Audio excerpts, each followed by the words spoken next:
MP Acessórios de Bateria, a loja Anti-Exploração. Estou eu aqui mais uma vez fazendo o test drive das caixas e essa aqui é um pouquinho mais especial para mim. Eu vou fazer o teste da caixa Aeroric, modelo Ironman Signature Samuca Rodrigues, exatamente, minha caixa assinatura em primeira mão para vocês. E eu estou muito feliz de falar um pouco da minha caixa.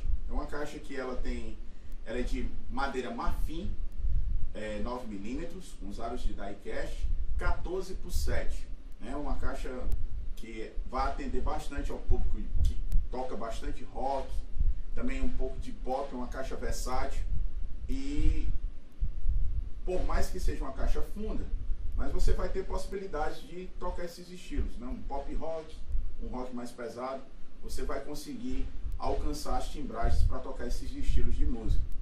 Então eu vou fazer o teste tocando primeiro a pele, depois eu vou fazer um rim shot, e depois eu vou fazer um roof, e depois eu vou fazer um groove.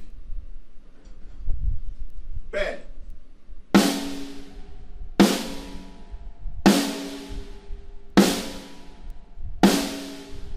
Rim shot.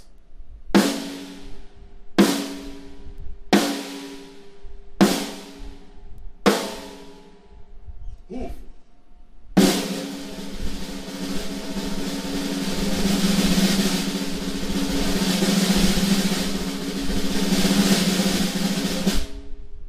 Groove.